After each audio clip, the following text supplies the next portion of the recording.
вохӯрии мудири бахши дин, танзими анъана ва ҷашну маросимҳои миллӣ дар шаҳри Турсунзода, Остоназода Саидамин ва сархатиб Абдумутталиб Ақназаров бо сокинони ҷамоати деҳоти Навобод доир шуд. дар ин ҷамъомад Остоназода Саидамин дар бораи пурзӯр гардидани Қонуни Ҷумҳурии Тоҷикистон дар бораи танзими анъана ва ҷашну маросимҳои миллӣ фикру назари худро баён кард. зикр гардид ки бо мақсади баланд бардоштани сатҳи зиндагии сокинон, паст намудани камбизоатӣ ва пешгирии сарфу хароҷоти зиёдатӣ ба Қонуни Ҷумҳурии Тоҷикистон дар бораи танзими анъана ва ҷашну маросимҳои миллӣ тағйироту иловаҳо ворид карда мешавад. пас аз ворид гардидани тағйиру иловаҳо ба қонуни мазкур, мардум тӯю маъракаҳои худро дар вақти муайян доир менамоянд. додани сол ва чил бе таом гузаронда шавад.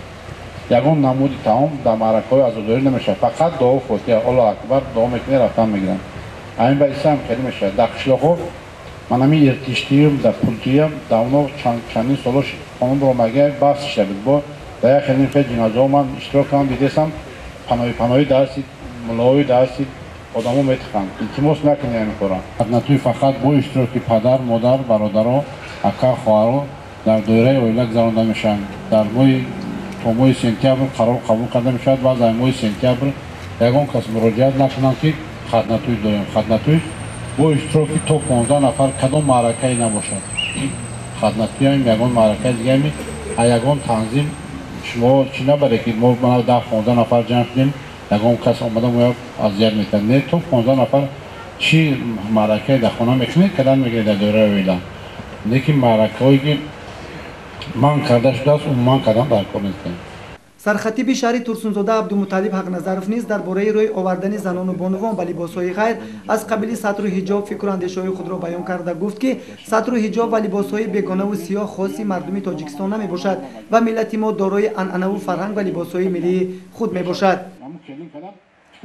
ва ҳадафи давлат ва роҳбарият ва пешвои миллат ҳамин аст ки бояд ин миллати азият кашида, ин миллате ки якбор резу чош шуда, ин миллате ки масалан дар гирду атрофаш ҳама давлатҳои аввалқудрат бар болош нақша мекашад ки як нооромие дар байни ҷомеаро иҷод кунад. шумо тасаввур кунед ки имрӯз алҳамдулилло ки мо дар хонадони худ бе ташвиш хотири ҷамъӣ истироҳат дорем. ولكن ما نمیدونیم که در گرد اطراف ما این همه دشمنان اسلام و مسلمانان و ملت چی نقشه ها کشیده ایستاده‌اند. ҳамин гуна вохӯрии судманд бо сокинони ҷамоати деҳоти пахтобод доир шуд. дар ин ҷо низ дар бораи пешгирии сарфу хароҷотҳои зиёдатӣ ҳангоми тӯи маъракаҳо сухан карда шуд. Остоназода Саидамин бори дигар зикр намуд ва аз аҳли Толор хоҳиш намуд ки ба сарфу хароҷоти зиёдатӣ роҳ надода тӯи маъракаҳои худро дар доираи қонуни мазкур баргузор намоянд. Канхал гузарондани маъракаҳо баргузор гашта истодааст.